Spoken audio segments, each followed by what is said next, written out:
The Texans must make sure that the Jets don't take off.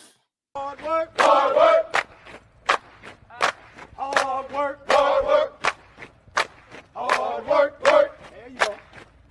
Hard work, work. Everybody doing it right. Hard work, work, work. That's what you say. Hard work, work, work.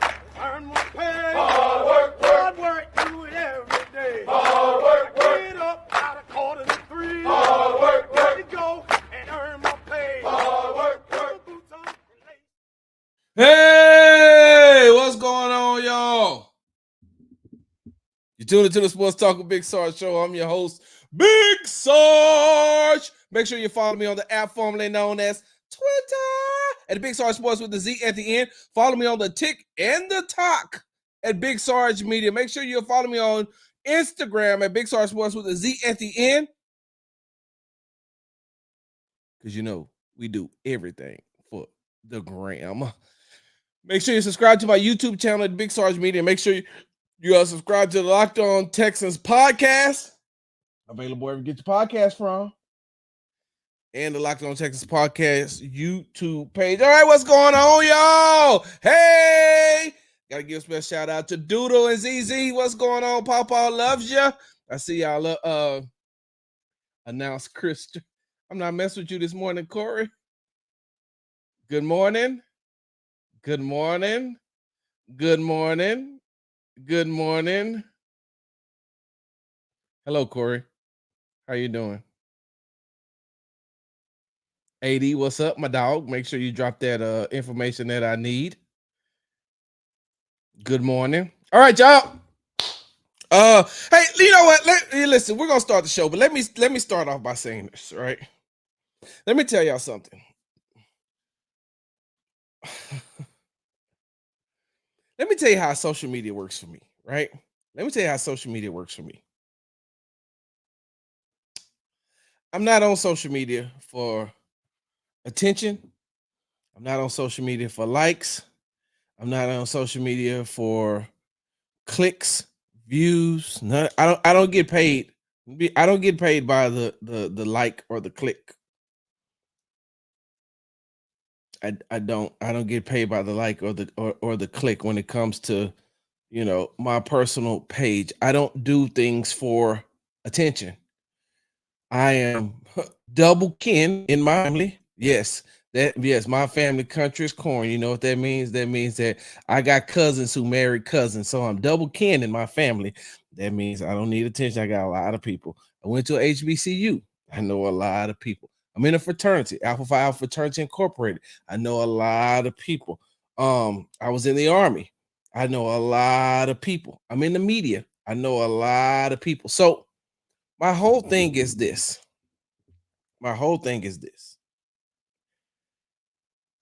I'm not searching for attention. If I wasn't in the media, I would still be on social media, but I would be a troll. Like super duper troll, just poking and messing at people. Just because. Or I would probably, in all honesty, now that I'm getting older, I would delete social media altogether. So I'm not, when y'all be talking about, oh, Sarge just, you know, when Sarge put something out with the eye emojis, blah, blah, blah, he's just searching for clicks and likes and attention. Those of y'all who have followed me for a long period of time, and for those of you all who are new, let me make this, for those of y'all who follow me, you already know. For those of you all who are new here, for those of you who are new to the Sports Talk with Big Sarge, new to, you know, Big Sarge Sports with the Z at the end on the app formerly known as Twitter.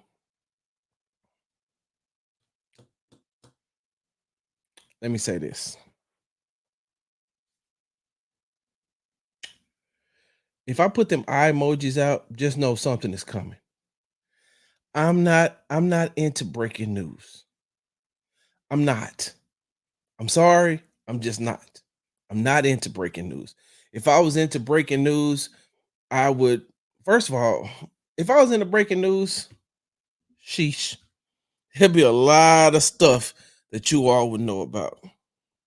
I'm not into breaking news because breaking news makes you old. Look at Adrian Wojnarowski, who just left ESPN.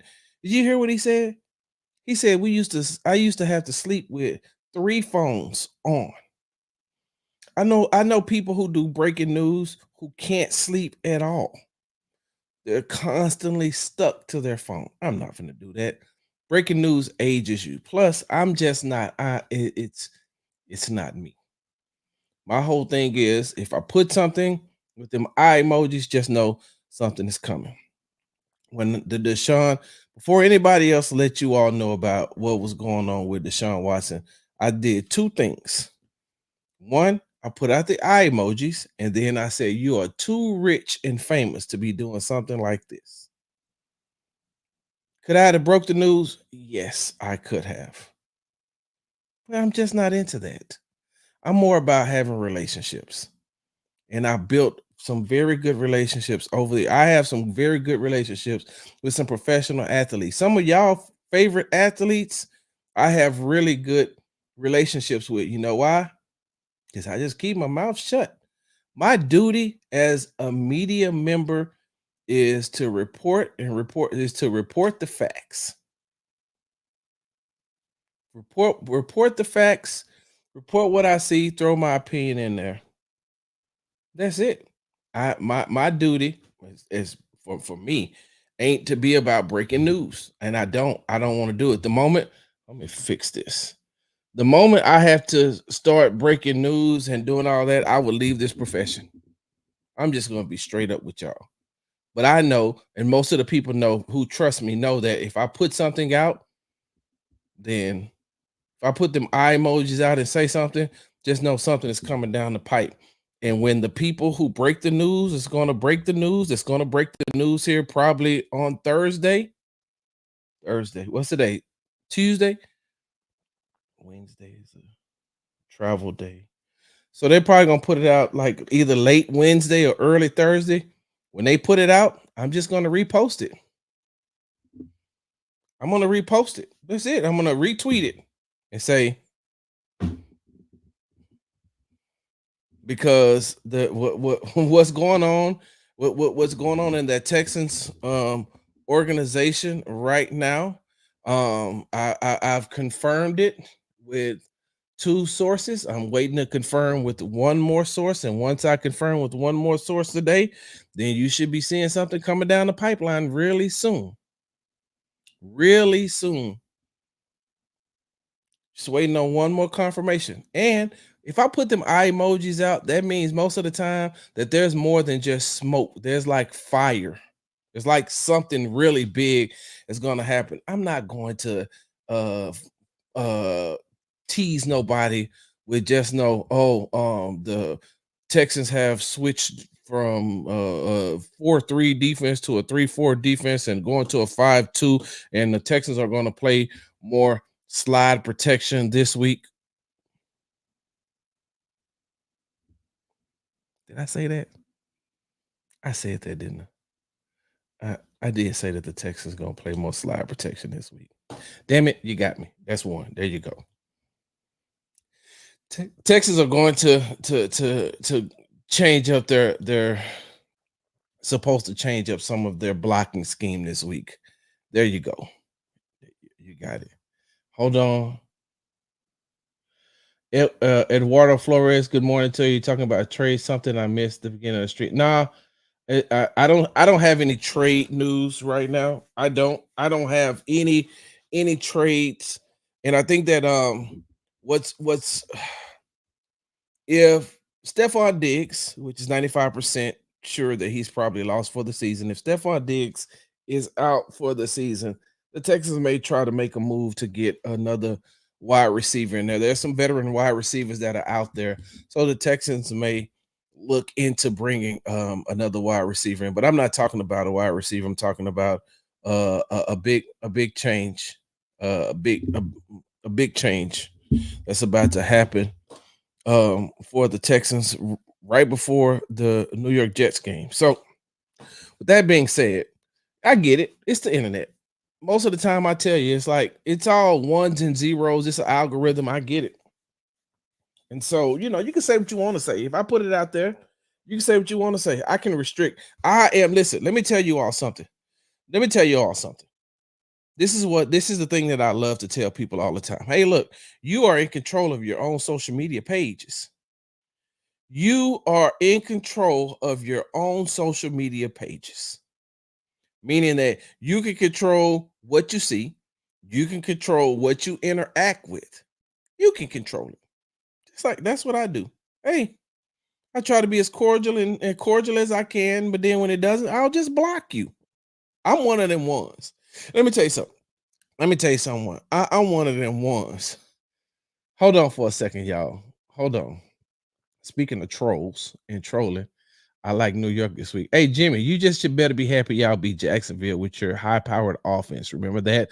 Oh, and don't worry. These Texas fans are waiting for you to say something about the injury to your quarterback. They're just waiting on you to say injuries because as soon as you use the excuse of injuries and the reason that's the reason y'all didn't blow out Jacksonville, they're coming for you, Jimmy, and I'm not going to stop them. I digress. So you are in control of your own social media. I'm in control of my own social media. I just had some dude write me a dissertation this morning talking about, I used to follow you, Sarge, and then you put out there and then you didn't tell us what was going on and you was just doing it for attention. Bro, I don't care. I don't care. Just unfollow me and keep it moving. You ain't got to make no public service announcement that you unfollowing me. Cool. I'm good with it. I promise you all, I am good. If you unfollow me, okay, I'm cool with it. But you know what I did though? Hey, AD, let me tell you how petty I am. I said, hey, no problem, my guy. Hey, tell me who your favorite Texans player is, and I'll tell him you said hello.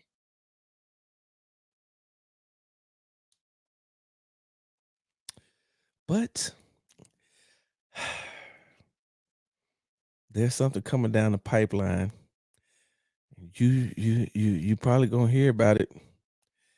I'm thinking no later than late Wednesday, early Thursday.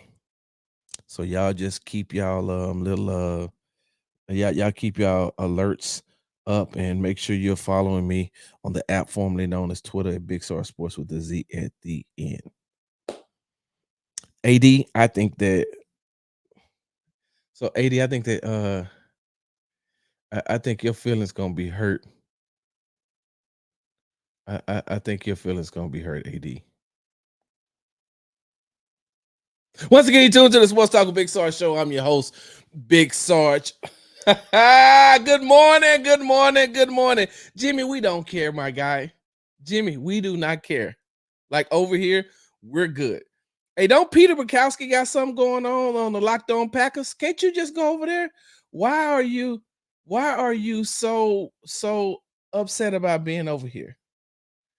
Why are you so upset about being? I mean, why are you trolling over here? Don't you have your own page to go and yeah. Yeah, y'all. Yeah. Hold on 1 second, y'all. Let me put I gotta put Jimmy in timeout. Jimmy doing too much. All right. On Talk About It Tuesday on today's show. Texans can take advantage of the Jets in one major area on offense. Is this the game where we decide who holds down the block better? Y'all will get that in just a second. Hold on, let me write that down. Or hey, Will Anderson Jr. and Danielle Hunter need sweaters as they will be in Mr. Rogers' neighborhood all game long. Jimmy, we have more important things to discuss. Exactly. I got Jimmy right up out the paint. Bye, Jimmy. Don't hit the road, Jack. And don't you come back no more, no more. But hey, let's go ahead and get this thing started. I guess all he was waiting on was the green. I guess all he was waiting on was the green. I'm not talking about Kenyon, y'all. I'm talking about Jalen. I'm not talking about Kenyon Green for the Houston Texans. I'm talking about Jalen Green for the Houston Rockets. After signing a 3-year, $106 million extension, Rocket shooting guard Jalen Green has taken his game to a new level in the first 4 games of the season. He is 7th in scoring at 28.8 points per game while shooting 41.3% from the 3-point line. Jalen Green has really taken over. You're right, Madison. It is entirely too many greens. Kenyon Green, Kendrick Green. and Jalen Green. Kenyon Green, Kendrick Green, and Jalen Green. 2 play for the Texans, 1 play for the Rockets. AD. AD, don't lie. AD, do not lie. Corey, don't lie. You kind of proud of me of the way I did that, right? You kind of proud of me the way I just did that, right? Don't worry about it. Some of y'all will get it later. Some of y'all, it still went directly over your head. But Jalen Green is balling, y'all. In the first 4 games, the Houston Rockets are 2-2, and on last night they defeated the San Antonio Spurs by a score of 106-101. And there was like Jalen was balling. Jalen had 24 points. Jalen had 24 points in the first half. Jalen had 24 points in the first half and ended the game with 36. And when they were not looking so good in the fourth quarter, they had a terrible fourth quarter because they were up on the San Antonio Spurs by like 22 points. And then San Antonio got back in the game, just like the Rockets did on Saturday when they were up, when the Spurs were up 22 points. But Jalen Green has been the difference in this game. And there was a play that let me know how much Jalen has evolved. I've been covering Jalen ever since he got into the league, ever since he's been with the Rockets. So over the last 4 years, I've watched Jalen Green grow. On Saturday, when they were coming back, there was some times where Jalen deferred the shot, and I think that Ime may have wanted him to take it, but Jalen has started to evolve as a basketball player, so he's looking for the better shot. They were looking for the better shot, and so on last night, on Monday night against the Spurs, Jalen, I think that the Rockets were probably only up 2-3 points, and it was late in the game. Jalen drove to the paint, drew 2 defenders, kicked the ball out to Fred VanVleet for a wide open 3-point shot that Fred hit. That's growth, y'all. I am not going to even lie to you. That is growth from Jalen Green. In the past, Jalen Green probably would have tried to either, raise up and take the shot right there or continue driving to the hole, or he may have made a turnover. He may have made a turnover. But this is the evolution and what we're seeing from him within the first 4 games of the season. Now I know that that's still a long season. They got 78 more games to play, and hopefully we're still talking about Jalen Green evolving and the Rockets getting better here. When we're at game 41, 42 in the season. But I like what the Rockets are doing. The one thing that the Rockets, Ime has to learn what's going on. Ime has to fix this continuity issue that he's having with these lineups, this mix and matching of this lineup. And it's hard.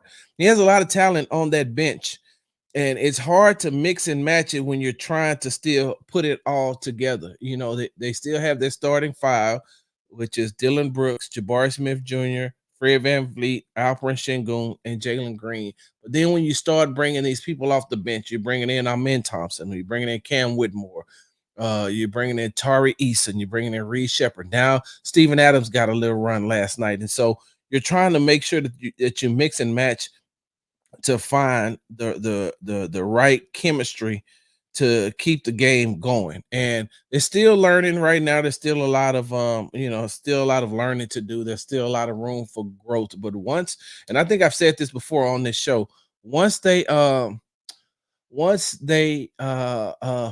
that second unit of the Houston Rockets is one of the best, will be one of the best in the league. They just got to get either Reed Shepard when he comes in, or Amen Thompson is going to have to be the primary ball handler. And if he's going to be the primary ball handler, you're going to have to make sure that you run different sets for him once he passes the ball and goes away, because they don't respect his jump shot right now. And that's something that he's been trying to work on. He's trying to get better at. And so he's trying to head coach Ime Udoka is trying to make sure that he mix and matches and find these right lineups in order to be competitive. We know they should have won. Look, in all honesty, if we keeping it a buck, the Houston Rockets should be 4-0. And I know we played this game of, armchair Monday morning quarterback, Monday morning armchair point guard or whatever. They were up on the Charlotte Hornets by 18 points. and lost that game. They beat the Memphis Grizzlies.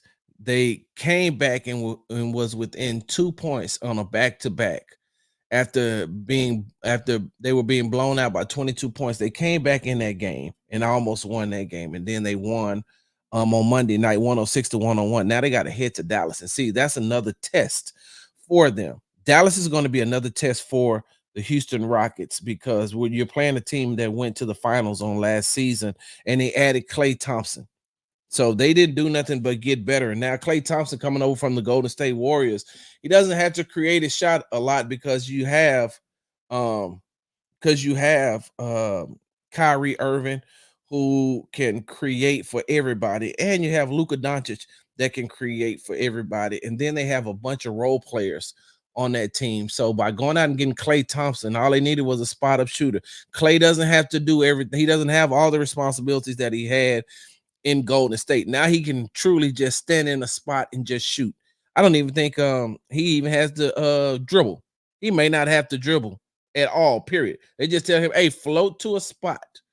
Float to a spot, you can hit the shot from there. So the Rockets will be back in action on Wednesday against the I'm sorry, not Wednesday, on Thursday, on Halloween. So the same time that the Houston Texans are playing, same time the Houston Texans are playing the New York Jets, the Houston Rockets will be playing the Dallas Mavericks. Hey, let me side note right quick. Hear me out. Dear NFL, hey, y'all not gonna force me to go get another television in my living room. Let me tell you that right now. Y'all not gonna force me to go get another television in my living room. I got a nice television in my room. I got a nice television right here in my studio. I got a nice television in my bedroom. I even got an extra TV behind my couch in the living room that I could put up on the wall. But you know what? I'm hard-headed. I'm not hard-headed. I'm rebellious. And let me tell y'all why I'm talking about the TV. I hate watching games on Amazon Prime. Goodness gracious. Because when you're watching a game on Amazon Prime, you're pretty much stuck on Amazon Prime. You can't shift through the channels or anything like that. Once you go to the Amazon app, you're stuck there. And I hate that. Because on Thursday night, you could the World Series may be on, basketball is going to be on. I'm talking about like just NBA basketball, not just the Rockets, but basketball in general. College football is on, and I can't leave my TV because I want to watch the NFL game. NFL, y'all got to fix something. Y'all got to do something about that, or tell Amazon they got to add some type of multi-channel, multi-something in there. I am tired of being stuck on a Thursday night watching football and can't watch nothing else. Now, because I will be, hold on, Corey, you're gonna like this. Because I will be in New York for the Texans versus the Texans versus the Jets. Because you know why? Pew pew pew pew pew pew pew pew. I'm starting out with the little gun. I'm coming in a couple of weeks. I'm gonna have that boof at 50 cal. Whoa, whoa. At 50 cal sound like that. Whoa, whoa. Same with is that? Oh, you are right, Corey. You're right. We're gonna be stuck. Well, I'm gonna be at the game. So I'll get an opportunity to watch some different stuff. I digress. I need these games to be on another type of outlet so I can watch multiple games like I used to do in the past. All right. You all know 50 cal Texans. You all know I don't know what that means. Oh, is it showing locally? Oh, well, that may be better. That may be even better. Hold on. Madison say, I think it's showing locally. He's talking about the game against the wait, are you talking about the game against the Jets on Thursday? Or are you talking about the Christmas Day game against the Ravens? I think the Ravens game may be shown locally. I think Thursday is against the Jets is exclusive on Amazon. You just need a Fire Stick and multi-screen. I got a Fire Stick. You know what? I almost incriminated myself. Boy, good thing I know. Oh, will it? Oh, I thought oh shoot. I still don't take back everything I said. I still stand 10 toes down on everything I said. All right. Uh since we're talking about the Jets and the Texans to play on Halloween night this Thursday. Um so I know that the Jets are 2-6. I know that they've lost their last 5 games. I came on here right after the Jets traded for Devontae Adams, and what did I tell you? What did I tell you? I said, hey, sometimes the sequel is not better than the original movie. Remember I told y'all that? Sometimes the sequel to the movie, the sequel to the television show, hell, sometimes the second season of the show sucks. And I used the example of the movie Major League, the baseball movie. The first one was amazing. Major League 2 sucked. Y'all remember that because I said Omar Epps. I don't understand how you can't play an athlete. Like, and why do they keep casting you in athletic type roles and you just look horrible? I'm sorry, y'all. I'm gonna say this one more time. I think I think that Omar Epps is the worst actor that I've seen play an athlete ever. He's in Major League 2 as a baseball player. He was in High Learning as a track star. He was in the program as a football player. And Love and Basketball, like, first of all, that movie sucks. Love and Basketball is a horrible movie. Let's just annihilate and save that movie just because she's beautiful. But he played a basketball player in Love and Basketball. And in all those movies, I'm saying to myself, bro, you are the most unathletic actor I've ever seen. Like, they could not find anybody else to play these parts because you're horrible. And so, Major League, the first one was great. Major League 2 was horrible. That's how I feel about the New York Jets with Aaron Rodgers and Devontae Adams. I just feel like that's just a match made in that's a rematch made in hell. Like, the first one was amazing. The second stint of them two together, it stinks. It's horrible. They're 2-6 on the season. The Jets are. They're 0 they've lost their last 5 games.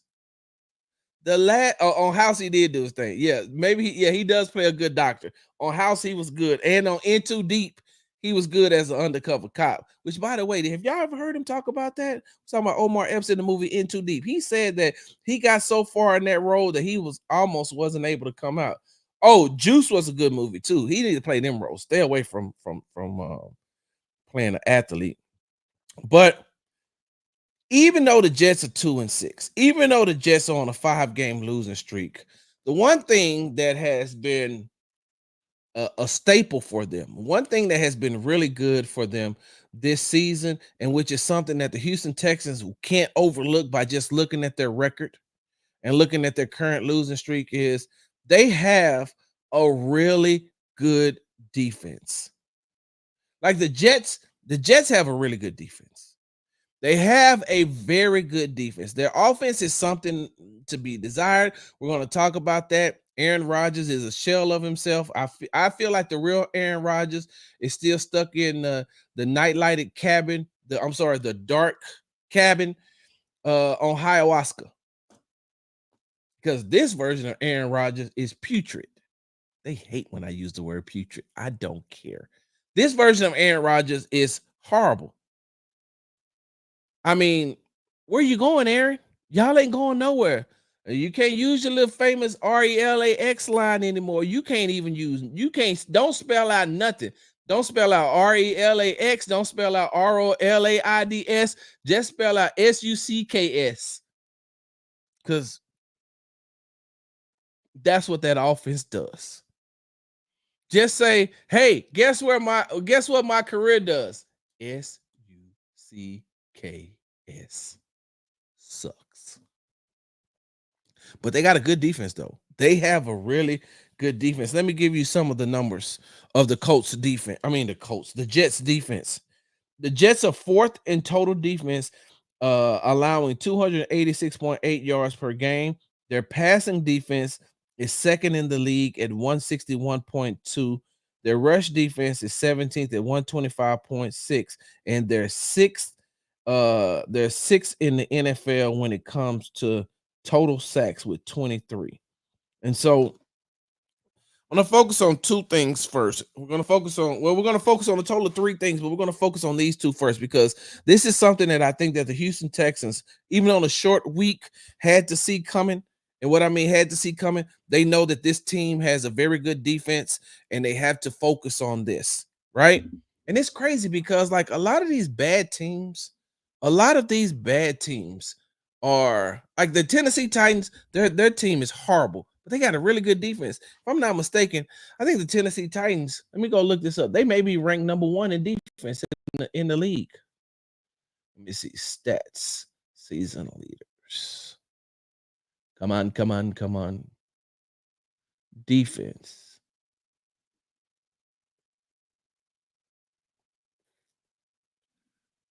Here we go.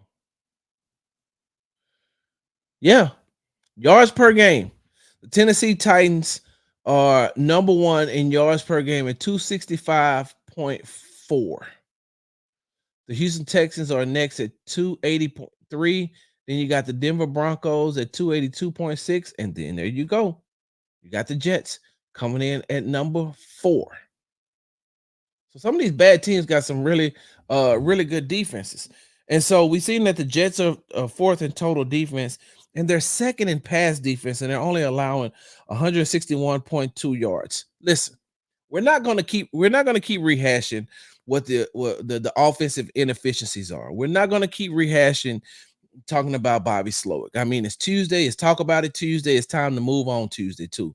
It's time to go ahead and just move on. We know what the problem is.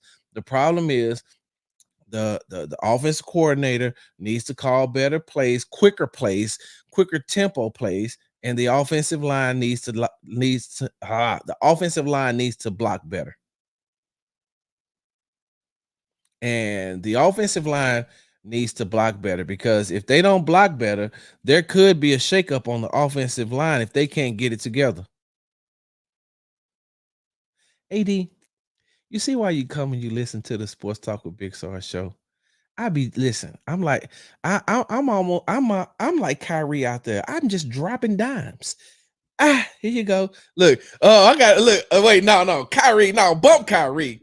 I gotta be Magic Johnson. Then I came out there now, hey, and then I was hit him with a oh, and I was like, what? And then I came down, and I was like, oh, I'm telling you, boy, I was in that thing. We know the offensive inefficiencies when it comes to the passing game in the second half. We know that in the second half, Bobby has failed to make some adjustments. And we know that the Texans offensive line has done a terrible job at pass protection. And I know they only gave up 2 sacks against the Colts last game, but they gave up entirely too many quarterback pressures. And even though CJ wasn't sacked, he was just under constant duress that just kept it moving. And so, like I said, I mean, there could be some changes coming on that offensive side of the ball that could potentially help the Houston Texans. And so with the Jets defense, passing defense being second in the league, it's going to be a huge challenge for quarterback CJ Stroud because with no Nico Collins and with no Stephon Diggs, you're depending on Tank Dell, you're depending on John Mechie, you're depending on Xavier Hutchinson, and you're depending on Robert Woods. And I'm not going to say that they can't get it done, but when you're going up against the number 2 defense in the league as far as passing yards allowed, and they have one of the stingiest cornerbacks over there, they have one of the stingiest cornerbacks in the league in Sauce Gardner, it could potentially be a long game for the Houston Texans offense. And like we just got to call a spade a spade. Let's remove the Jets record. Let's remove the Jets losing streak. And even though they lost the mastermind and Robert Saleh, there's still been and former head coach Robert Saleh, who was that defensive mastermind. They still playing some good defense. And so this is an opportunity. If I was Bobby, I'd reach out to Robert Saleh and say, hey, I got D'Amico on speakerphone. We just trying to figure out what are some of the weaknesses in that Jets defense. I mean, he just got through consulting with Matt LaFleur up in Green Bay. Why wouldn't he do it for D'Amico? Him and D'Amico are really good friends. They talk on a consistent basis. Why wouldn't he do it for Bobby Slowick? Like, I would get him on the phone and say, hey, look, hey, we, just give us some tidbits. They do it all the time. All the time. Coaches, former coaches talk to other coaches all the time. And so if Bobby doesn't do a good job in making sure that he has the scheme right, if Bobby doesn't do a good job in making sure that he is on the same page as CJ, this is a game that I feel like Bobby should say, CJ, look, first 8 games, I got it. We were here. Once again, what do you see? And then, hey, you tell me what you see. When you come off of that first or that second drive, tell me what you're seeing, and then let's make the adjustments together. And then you go with your gut. You go with what you're feeling. We got the plays, but if these plays ain't working, then what about the other plays? Do you think that they will work? Because that defense is that defense of the Jets and that defensive front four. You think that you had some hell last week with the Colts front four. You about to have some hell on your hands. This offensive line is about to have some hell on their hands against this New York Jets front four. They got some dogs up there, and I know that Hassan Reddick has just come back, and he's still getting into game shape, but he's a monster. And if you don't have the right offensive lineman in the game to help slow down some of those schemes, if you don't have the right offensive lineman in the game to stop some of those and call out some of those delayed blitz, if you don't have the right lineman in the game, offensive lineman in the game, and you don't have some of the offensive linemen in the game to be able to stop some of that mixing and matching, then you're in for a long day. 80. Yeah, hear, oh, and then Michael came down, then I came back down, and I hit Charles with the ah.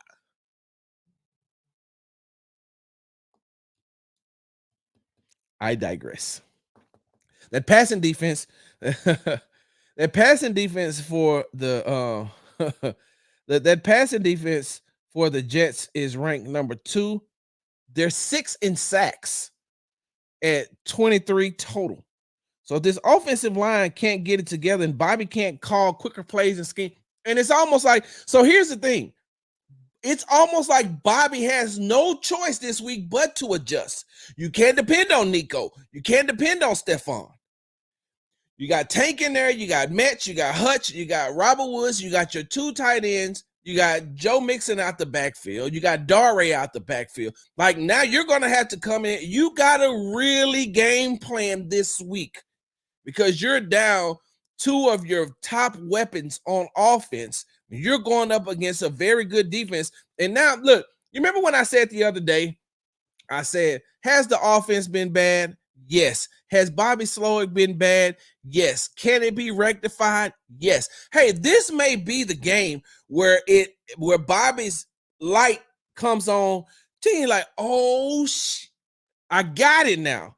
Now I got it. Now I get the adjusting at the halftime. Now I get it. Now I get that when I go into halftime, I come out, we've got to make these type of adjustments because I can't just depend on CJ to keep bailing me out of these bad plays.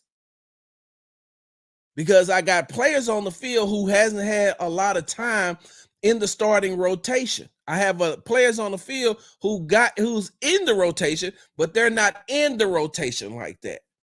And so maybe this is the game where the light goes on for Bobby because you are playing against such a stout defense, such a stingy defense, and a defense that likes to attack. And listen, it's a copycat league. We know that.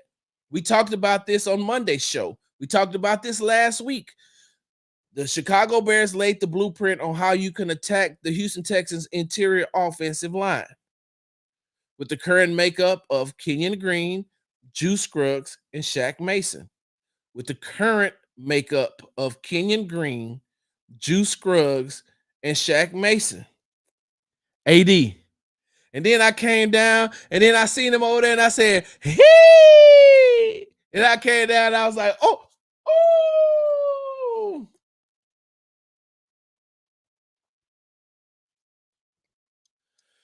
Bobby, this may be Bobby's coming out party. And I'm not talking about like Diddy. No Diddy. No Diddy. Pause. I don't mean coming out like that. I mean that this may be his offensive coming out party. And people are going to look at it and say, well, it's just the Jets. Nah. If Bobby can get this thing together and make these adjustments against this type of defense, if he can make it in this type of defense, then that could help them later on because they're playing against a good Jets defense. They're going to have to play against a good Kansas City Chiefs defense. They got to play against a good Baltimore Ravens defense. Hell, next week they got to play against a good Lions defense. Even though they don't have Aiden Hutchinson, they still. So you got to play back-to-back defenses. This is where Bobby may adjust. Now, with that being said, we talked about the Jets being fourth in total defense. We talked about the Jets being second in passing defense. We talked about the Jets being sixth overall in sacks with 23. But let me tell you where they're weak at. They're 17th in the run. They allow 125.6 yards per game in the run game. And I don't give a damn who you line up on that other side. Joe Mixon runs aggressive. Joe Mixon runs angry. Joe Mixon runs with the mindset of always looking for the backside cut, always looking for the hole.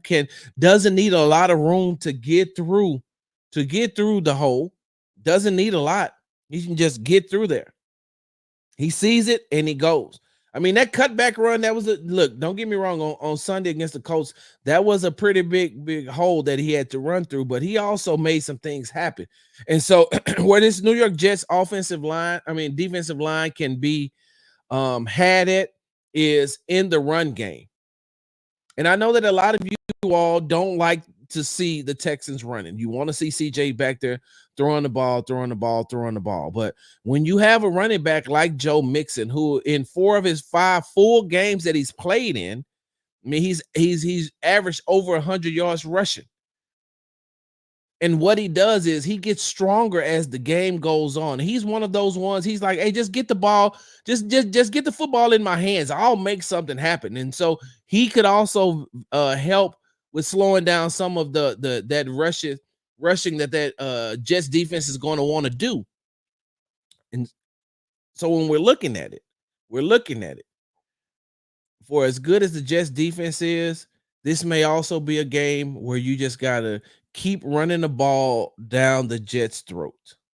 Keep running it down their throat because they are, once again, 17th in run defense. And if you can get them back on their heels as far as with the run game is going, now you can throw some of those quick passes that's going to be needed. I don't think that, and I've never called plays in the NFL. I have to preface my statement by saying this all the time. So I don't think Bobby should wait for the long developing plays unless he sees something that can be exploited, unless CJ can see something that can be exploited. Other than that, I would not.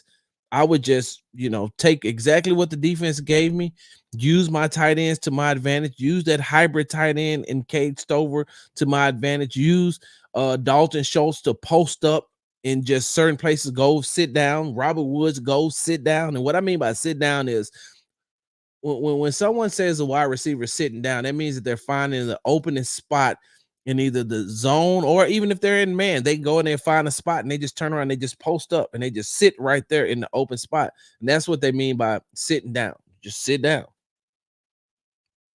And so if the Texans um but if the Texans can get that running game going, then they could change the whole trajectory of the game, right?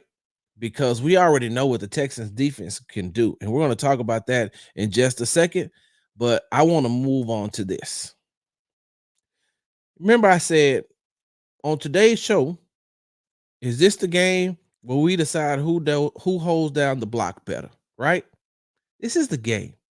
This is the game for Derek Stingley to show, hey, y'all give all this praise and accolades to Sauce Gardner, but I'm still here too. I'm still here too.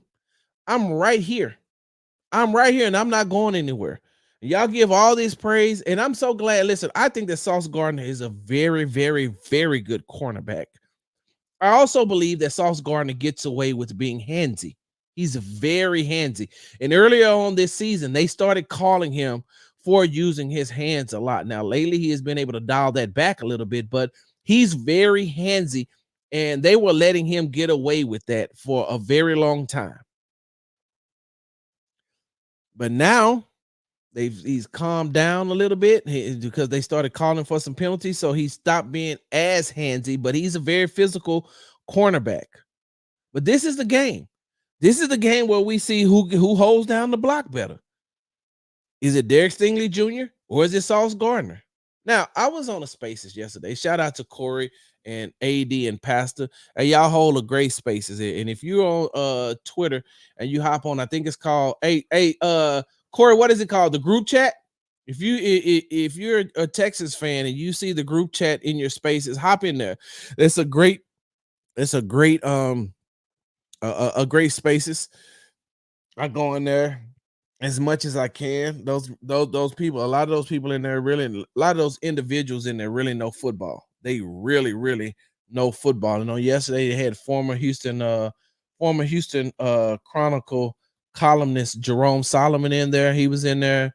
You know, it was some very good conversation. We all was going back and forth, and we were talking some football. But there was something that was said in that group chat Spaces that I said, wait a minute, hold on, time. Hold on, look what Patton said.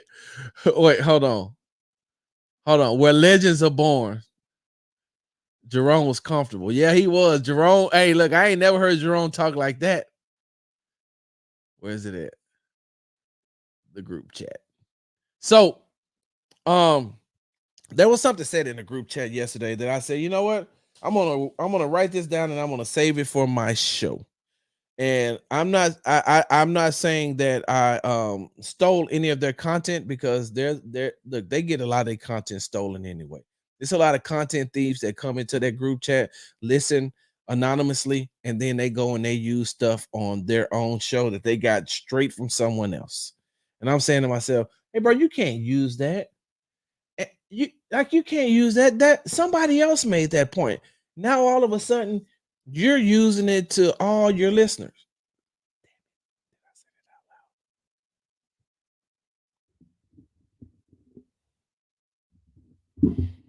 It's hard for you to create content, so you just go around in different spaces and steal it, and then you use it on your show.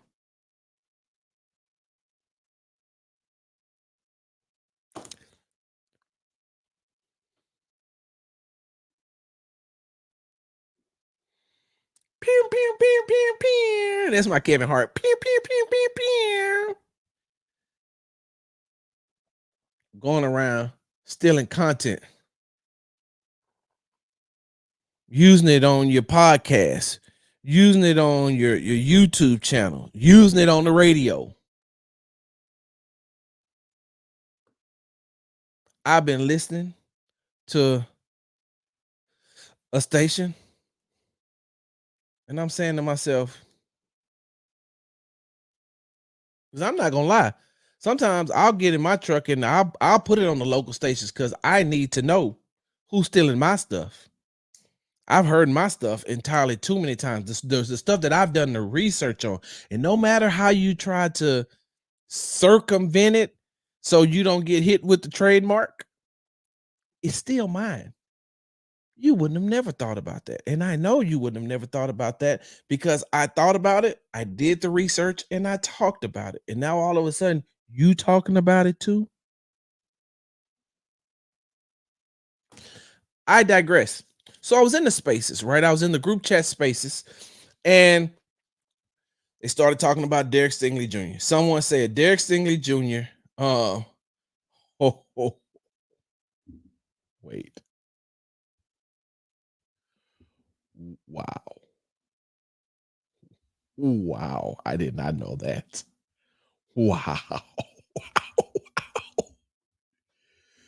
So someone said it in the group. Wow. Someone said in the group chat spaces that Derek Stingley Jr. is not having a good year.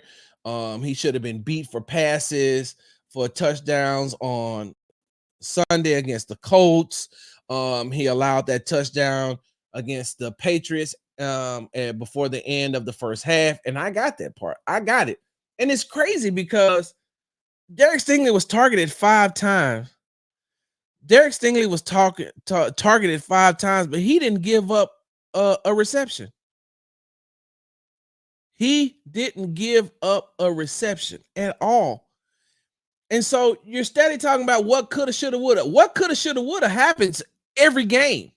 Every game on the defensive side of the ball.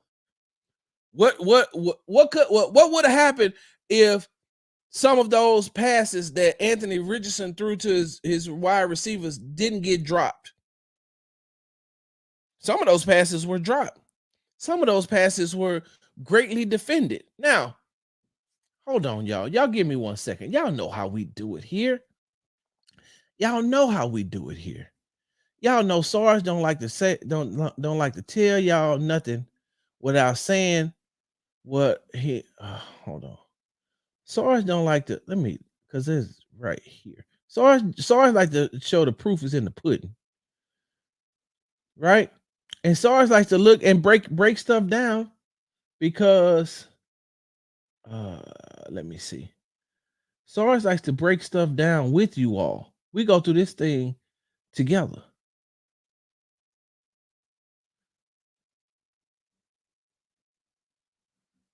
Let me see. Is this the play? Let me see if this is the play, y'all. 80, when y'all break, y'all know y'all gonna break this down on y'all all 22 as well. Is this the play? Yeah, hold on, y'all. Y'all give me a second. I should have been more prepared, but I wasn't. Is that Stingley? No, that's Petrie. That's Petrie. Hold on. There was a play. Hold on, let me because I'm on another screen. But AD, hey,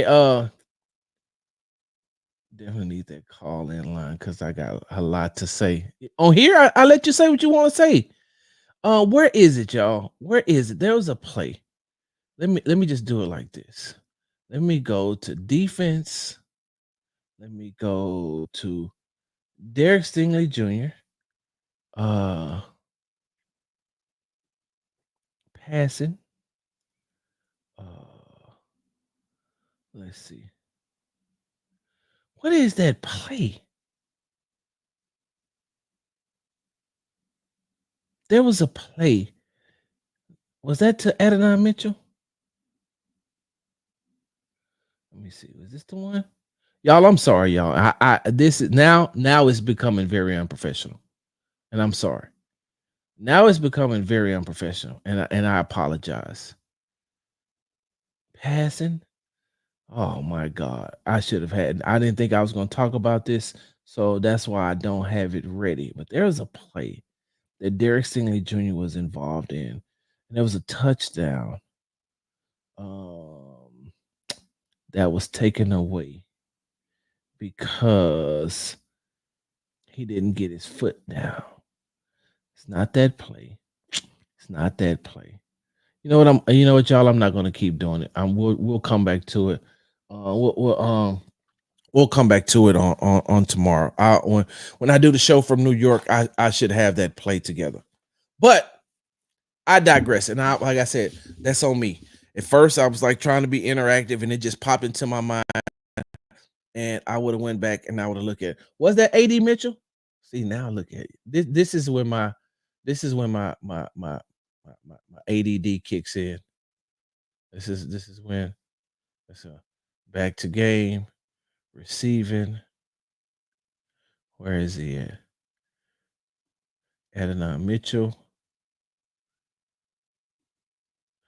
passing. That's short. Yeah, I don't see it. I don't see it, and I'm gonna have to go back and look at. I only see one target from him and Derek Stingley in defense. So I'm gonna have to go back to it. And I'm gonna find. Don't worry, I'm gonna find it for you all. But so someone was saying, get focused. So someone was saying that Derek Stingley Jr. wasn't having a good year. He wasn't this, he wasn't that. And then somebody said, well, name your top 5 cornerbacks. And they couldn't name the top 5 cornerbacks. But I know that one of the ones that they would have thrown in would have been Sauce Gardner. Cause I'm on stat me down. I'm on stat me down. I'm not finna do the shimmy, the Kappa shimmy. Shout out to the Kappas. I'm not finna do it. I'm just gonna go stat me down. Stat me down. All right. So in 8 games played, Derek Stingley Jr. has been targeted 46 times, has given up 24 receptions for 293 yards, 2 touchdowns, and 1 interception. Right? 46 targets, 24 catches, 293 yards, 2 touchdowns, and 1 interception in 8 games. I think there's been 2 or 3 games where he's been targeted multiple times and there was no receptions. Was it man, it could have been the Bears game. Anyway, I'm gonna go back. I'm gonna look at that too. Let me make sure I write that down. Yep. So 24 catches. He's given up 24 catches for 293 yards, 2 touchdowns, 46 targets, right? They're saying he's not having a good season. He's not having a good season, right? Then I look at Sauce Gardner. He's been targeted 27 times. He's given up 16 receptions, 280 yards, 1 touchdown, and he has no interceptions. So if Derek has given up 293, he's been targeted more, and Sauce Gardner has only given up 280. And that could be that, you know, people are not throwing that sauce. Could be. But when I'm looking at the numbers are almost similar. And so how is it that Derek Stingley Jr. is not having a good year, but Sauce Gardner is? I don't get it. Hold on. Not true. We say he's not playing like the top corner. He's still top 10 to 12. 10 to 12? No, somebody said he wasn't having a good season. Somebody said he's not having a good season. How can we call him a shutdown corner when he's having the season that he's having? Also, let me say this, Corey. Let me throw this in there because I wanted to throw this caveat in there yesterday, but it was a lot going on, and I didn't want to monopolize the talking space. I love it when everybody interacts and is able to talk. The another thing that Derek is playing against is there's no Jimmy Ward back there. There's Eric Murray, who had a hell of a game against the Colts, but he's been known to have some bad games here as well. You got Eric Murray back there, and then you got a rookie in Kalen Bullock. So some of these things, sometimes Derek can't play the tightest of coverages that he wants to play because he doesn't know what he has on the back end. So he has to be smart and have that middle balance. He has to have that balance of, do I play it this way now? Especially because the Texans play a lot of single high safety. They play a lot of single high safety. And we seen what would happen if you got the single high safety and he makes a mistake. He doesn't do what he's supposed to do. You watch when I almost called him Dobbs again. Downs scored that big touchdown. So with no with some uncertainty. And don't get me wrong, Kalen Bullock is really good. Kalen Bullock is really good, but he's still a rookie. So there's some things that he can be beat on. Eric Murray was never supposed to be a full-time starter on this team. He's supposed to come in as a reserve role and play on special teams. There's no knock on Eric Murray, but let's just call it what a TI is. That's how it was supposed to be. And so when you have those two behind you, at some point, Derek is like, okay, I got to make sure that I know I ain't got no like I know there's somebody over the top, but are they truly over the top? Are they really doing so? Sometimes you get out there and Stingley has to make sure that keeps that in the back of his mind. That's no excuse. Derek has been beat on some plays this year. Derek has been beat, just like every cornerback in the league. But every cornerback is not considered what you consider a top 10, top 12 cornerback in the league. Every corner is not considered a shutdown corner. So it magnifies and it amplifies those who don't think that he's good at the cornerback position when he does get beat. Even though top 10, top 12 cornerbacks, shutdown corners, they have been beaten. Throughout the history of the game, I mean, Deion Sanders, for as good as he was, there was some time that he got beat. And it's really weird because when he played for the 49ers, if you go back and you look at the games against the Cowboys, you would think that it would have been Michael Irvin. But it was really Alvin Harper who gave Deion hell. It's another story for another time.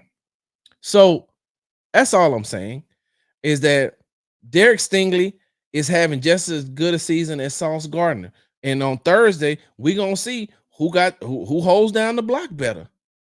And for those of you all who don't know what I mean by who holds down the block better, hey, go get you some black friends. And I'm talking to some of you black people too. Some of you black people, go get you some black friends that grew up in an impoverished neighborhood and then ask, hey, what does holding down the block mean? Ask them, hey, excuse me, Kenneth, I got a question for you, Kenneth. Hey, man, how many times I told you to call me Special K, bro? How many times I told you? I told you that when first time you got hired, I said my government name is Kenneth, but they call me Special K around here because even though I'm getting this government check, I'm still from the streets. Well, I can see Special K saying streets with a K. Special K has Special K has a small speech impediment and he can't say ST words. ST and SH. I told you to make sure that you call me Special K. Anyway, what do you want? Hey, what does it mean by holding down the block? Who taught you that?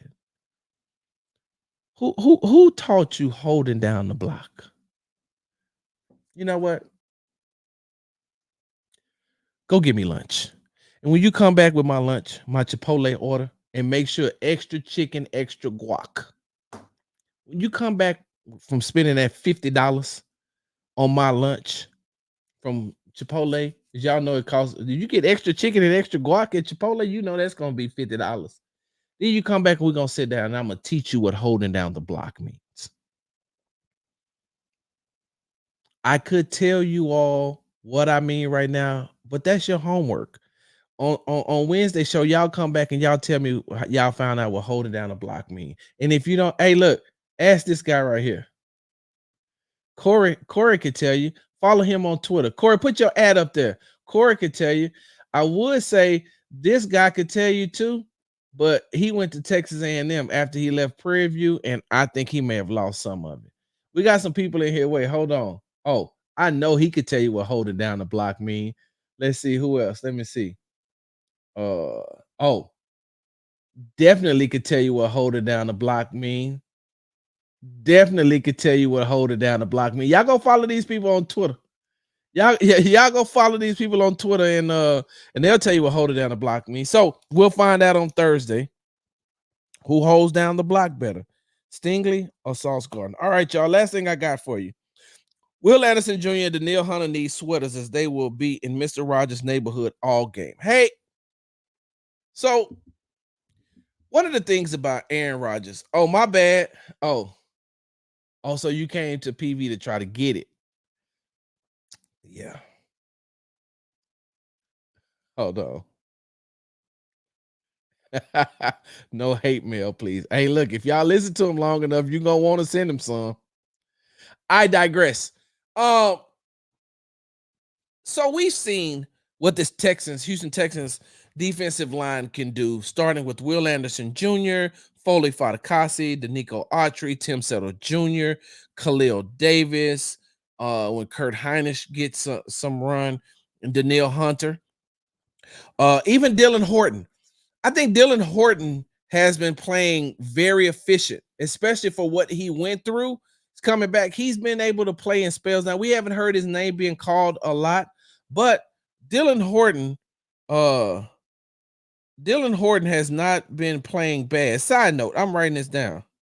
Hey, y'all gotta go give Texas running back Damian Pierce some love too. Hey, them kickoffs ain't easy to do, and he's setting up the Texans in good field position with these kickoffs when he's running when he's getting an opportunity to run them out. He may have found the area that's going to help him sustain in the NFL. He can still play running back position, but he may have found kickoff return may be something that they can keep him in the league for 10 years. We're just gonna see. Hold on, y'all. Hold on. Hey, Chad. It's why you got to get into the show early, right? You got to get into the show early.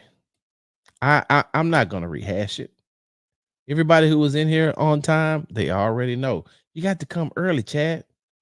Hold on. Stop touching. Switch. Yes. Oh, you got to get in here early, but I love that name. Oh, I love that name. Oh, man. So no changes. Got it. Hey, look, I don't want no smoke. With a screen name like that, I know you stay on 12 past 10. I know you stay on 12. I don't want no smoke with you. There are changes coming. We've already basically kind of talked about it. I don't want no smoke. I'm not gonna talk about it again, but I don't want no smoke, bro. I promise you. I promise you, please. I don't want no smoke. God dang, what a name. But so we talked about that defensive line, right? We talked about that defensive line. Hey, look, let me tell you all something. Aaron Rodgers ain't the Aaron Rodgers that he used to be. We already said that. We already told you that this New York Jets offense SUCKS. Aaron Rodgers season SUCKS sucks. And if you think that you about to have a career day and break out of your funk against Will Anderson Jr. and Daniil Hunter, you are in for hey, listen, drug test Aaron Rodgers. He may be on ayahuasca again right now. And that's got to be a banned substance in the NFL, right? Hey, drug test him because no. And I understand. Hey, look, Garrett Wilson is a monster. Devontae Adams is still really good. And one of them is going to try to test Kamari Lassiter on the opposite side of Derek Stingley. They're going to try to test him early and often. You're gonna have to be able to get the pass off though, my guy, and accurately, because the Jets do not have a great offensive line. They don't. The Jets don't have a great offensive line, and if you do, you don't really have a Trent Williams type that can stop Daniil Hunter or a Will Anderson Jr. Hell, for that matter, I don't know if you got anybody that can stop a pissed off Tim Settle or Danico Autry, and they both play angry at all times. So all I'm saying is that Will and Daniil, they need to go. Look, matter of fact, hey, y'all remember when the Texans y'all remember when the Texans went to New England, they had them Letterman jackets. If I was a defensive line, I'd go out and I'd get some sweaters. And when people ask the same sweater, they be like, why y'all got them sweaters on? Like, because we about to go in Mr. Rogers' neighborhood. Hey, AD, don't lie. I'm kind of like good at this stuff, huh? I'm kind of good at this stuff. Yee! That ain't got nothing to do with what I talked about earlier, though. But hey, you're gonna have to have the time. And if you don't have the time, then that's where it gets interesting. And now, what the Houston Texans went out and did is they went out and they got a linebacker in Devin White that can also play until Aziz gets back healthy. Um, Neville Hewitt has been playing good. Jake Hansen has been playing good. Henry Toa practiced on Monday. He should be out of concussion protocol this week, and if he's able to get back and get out of concussion protocol and he's able to play, that four linebacker unit can hold it down until they get Aziz back. Now, I too am concerned with what's going on with Christian Harris. I seen Christian Harris on Monday in the locker room. I didn't get a chance to talk to Christian Harris. He was in and he was out. And because he's still injured, he can't talk to the media. And so when I do see him around, I just speak, "Hey man, how you doing? You good?" And I keep it moving. "How your pops doing?" "Good." And I'm out. So I don't know. I too am confused.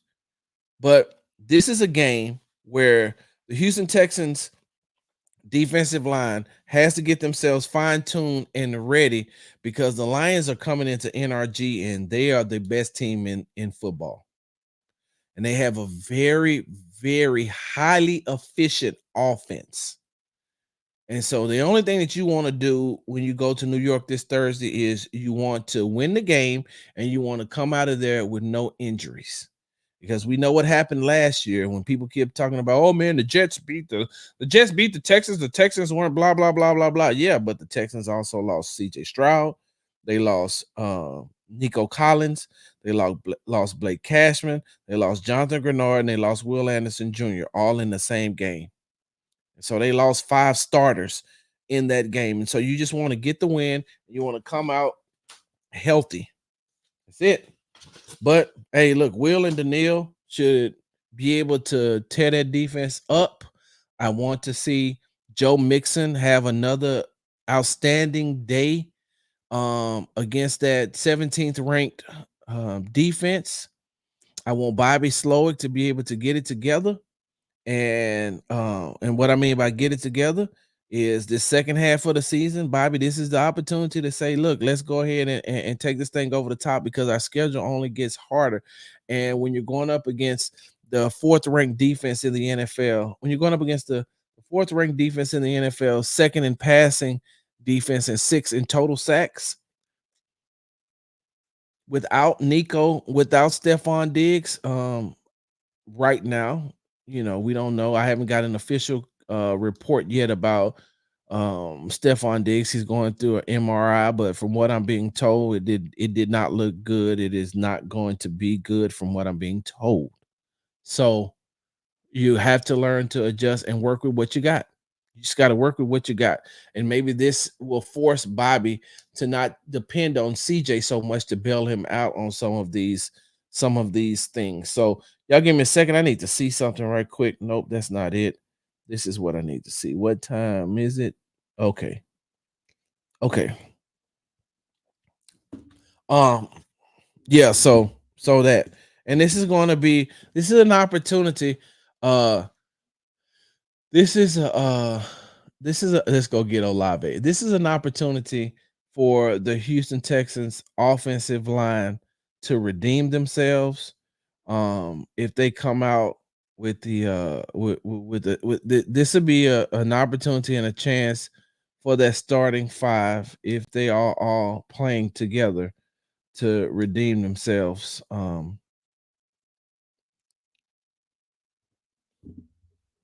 Say it with me. Come on, AD, man. You're not being fun today. Say it with me, AD. Hey! Ooh! Ooh! And then I came down, and then Michael was talking, and Scotty was talking, and I said, we're not going to do that today. We're not having that today. And I came down, and I said, hey! Lou Young, he does that so well. This is an opportunity. All right. Y'all know how we do it here. Let me scroll back up. Let me get some of these. I want to get some of these comments in it. Y'all comments in here. Y'all know how we do. This is the this is an interactive show. This is real time. We talk in real time. So let's see. If our offensive line don't block CJ going to get hurt, shake him up, shake him up, shake him up, shake him. Uh Put Blake Fisher in there to block. Hey, let me stop right there. Let me stop right there. Because I said this on the Locked On Texans podcast, and y'all need to go and listen to Tuesday's edition of the Locked On Texans podcast. John and I, we had some really good topics and we talked. But this is what I said, right? At the end of the show, we were talking about the offensive line and should there be shakeups, right? So everybody's focusing on Kenyon Green. Cool. Everybody's focusing on Kenyon Green and saying how bad of a game he's playing. He should be replaced. He should be replaced on the offensive line. But on the practice squad for the Houston Texans, you also have center Scott Quessenberry. How come he can't replace Juice? You also got Nick Broker. On the roster. How come he can't replace Shaq Mason? You're looking at Kenyon, but they have an interior line issue. And they have replacements that can play the interior line. Kendrick Green can play the left guard position. Scott Quessenberry can play the center position because Jerry Patterson probably won't be back. He'll probably be in concussion protocol for a while. And you have Nick Broker who can play the right guard position. I'm just saying, you want that shakeup on the line, you got people who can come in and play, and you evaluate the way that they play. Because this interior part of this line has not been getting it done, and you do have, some reserves who can come in and give you some time. Yee! I like that.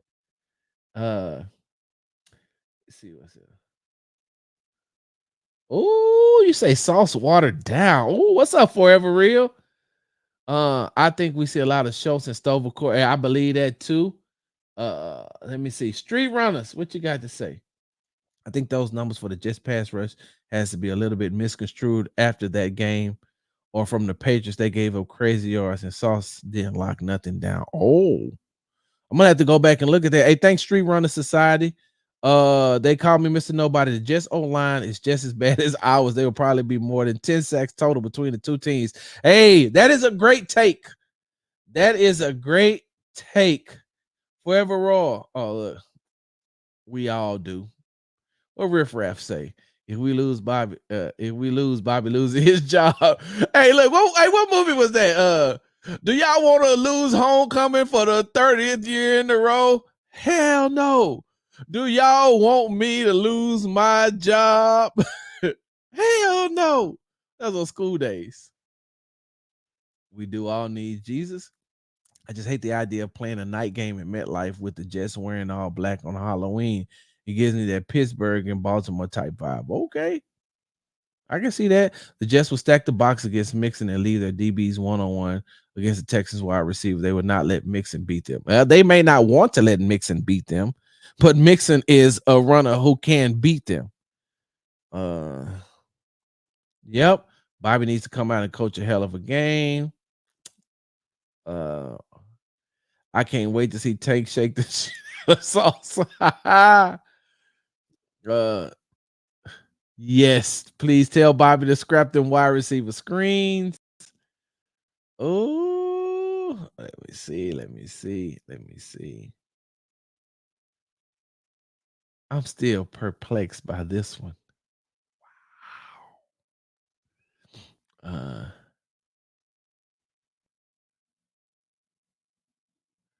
Send an invite. Let's make it happen.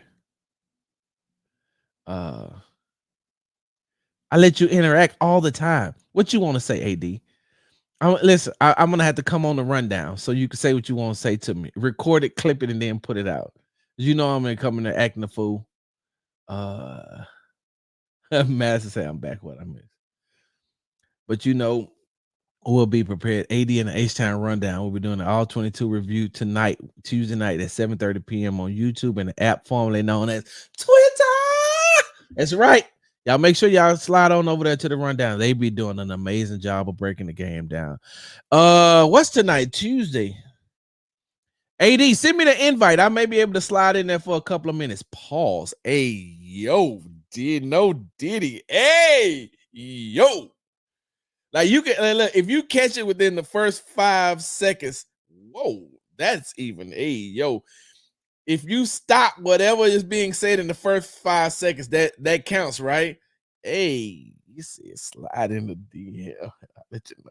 Put it in the DM and I'll see if I can slide through. Hey, yo, no Diddy, no Orlando Brown. Hey, one day we're gonna have to talk about Orlando Brown. Hey, Orlando Brown, some of y'all consider him crazy, but crazy people tell the truth. Y'all heard how he said he had a little bow wow? Sheesh. Let me go. No news on Diggs is good news. If it's bad news, you know immediately what it is. We're gonna find out today. But practice, so they're doing practice a little bit different today. So today we get the interviews in the open locker room first, and then we'll go to practice at 4:00. This is the last day that they're going to be practicing. So we'll find out. They call me Mr. Nobody. All right. Tank having a field day against Sauce. Gerard Johnson. We talked about that before. I think we talked about that on the Locked On Texans podcast too. Maybe time to let him get some calls in there. Let me get down there.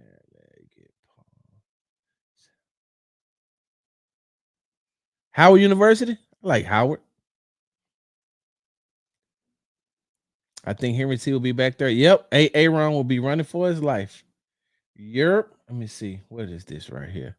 What's concerning is how feeble the pass game looked last year against the Jets. This year, we're in a similar situation. So, what is Slow going to do to change it up? He needs to move Stroud around to prevent all that pressure. Hey, Rye Guy Bergen, Rye Guy Bergen Fry. That's a nice. I like that. I like that name right there. You're right. That's a very good take. The way these Texans keep getting popped, they need in-house drug test and stop eating the buns with the poppy seeds.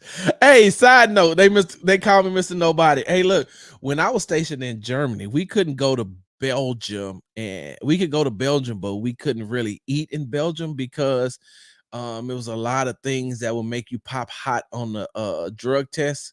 It'll make you pop hot on the drug test by some of the ingredients that they use and some of the things that they had. So yeah, they don't understand what that poppy seed mean. All right, y'all, this my cousin. I love him to death. He a diehard Cowboys fan. That's why he put Go Jets, because he's probably talking to Lou right now. Lou probably telling him the Texans are 6-2 and that the Cowboys suck. And so that's why he said Go Jets, because he's a diehard. This is my cousin who cut my hair every week. Let's see. The reasons the backups ain't in because it ain't no better. You can put trash in a different bag, but it's still trash. Send it again. Send it again. All right, let me see what else we got.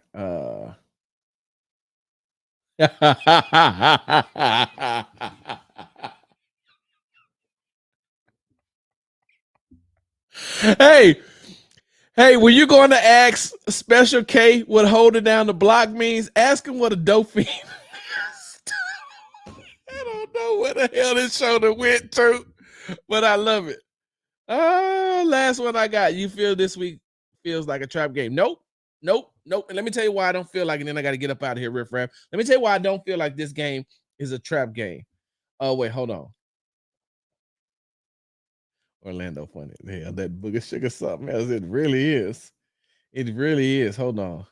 Kendrick was serviceable last year. No, Madison, and I'm gonna get back to you, riff raff. I haven't forgot. I see you right there. No, Madison. You know who was serviceable last year? George Fant. Good for that Texans offensive line. God, pause because you right. Somebody said pause. Definitely a pause. Uh, I got you, Patton. I will definitely. Uh, so let me get back to this. This is gonna be the last comment that I take.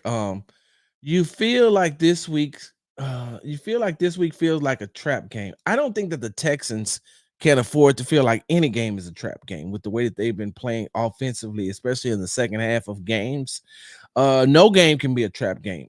They got to take every game serious. They can't look past any opponent, not one. And no matter how bad the Jets is, we've talked about this all throughout this show. We know the record. We know they're 2-6. We know they've lost their last 5 games, but they still have Hall of Famers on the other side of the ball that's going to come out swinging.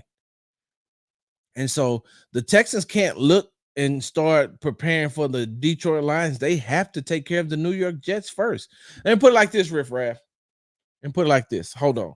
Let me go look at something right quick, y'all. I need to look at this schedule. NFL schedule.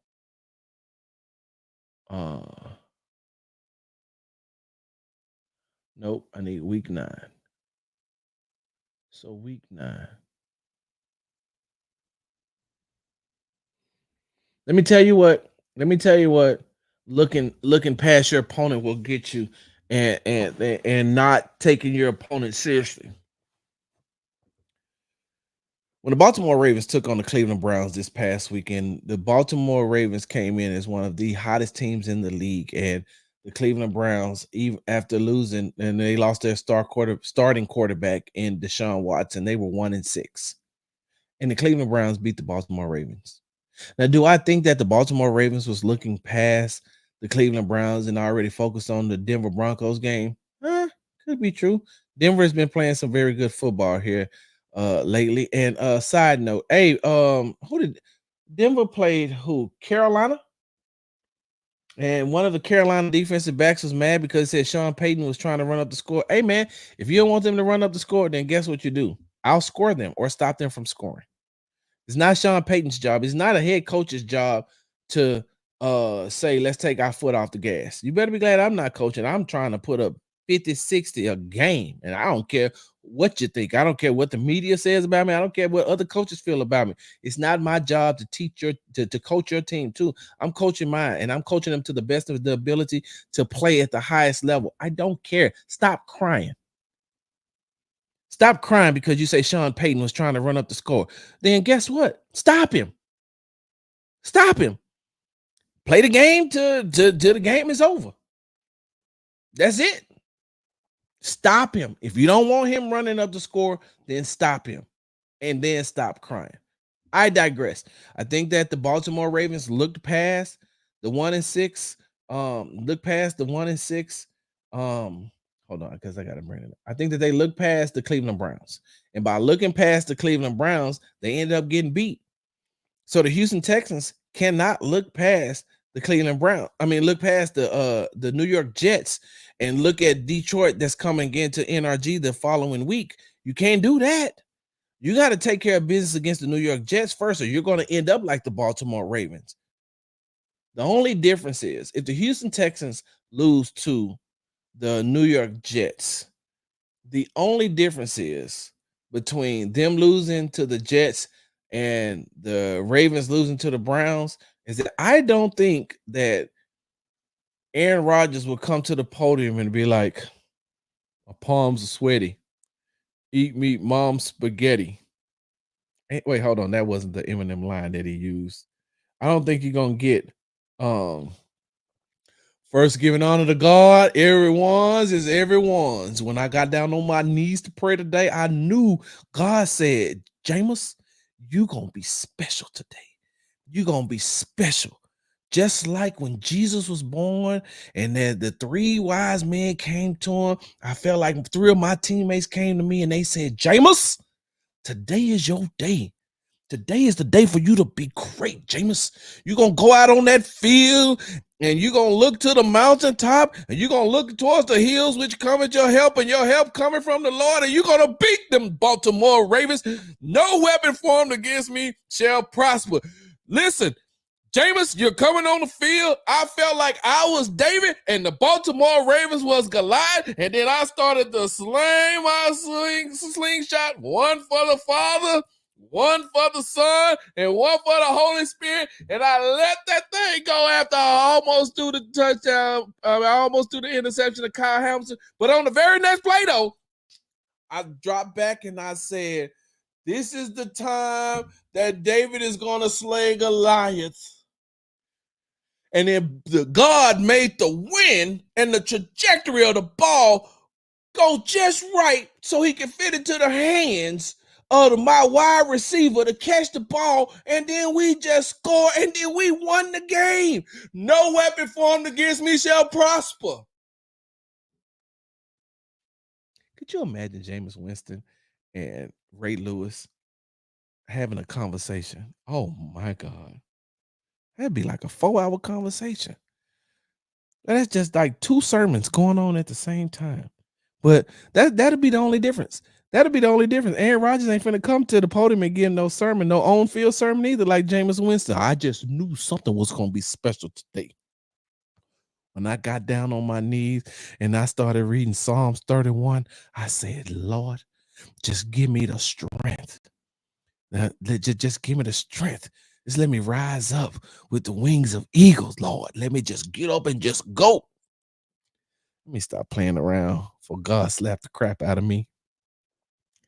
Anyway, Riff Raff, I don't think that they're gonna look past that. Let's see.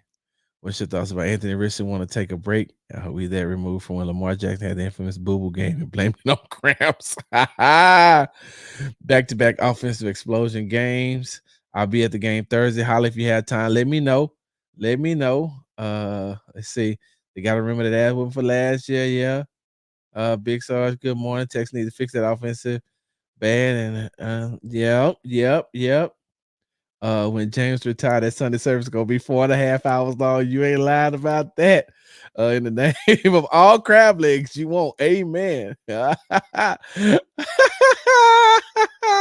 Yes, I need the pass collection plate. All right, I gotta get ready to get up out of here, y'all.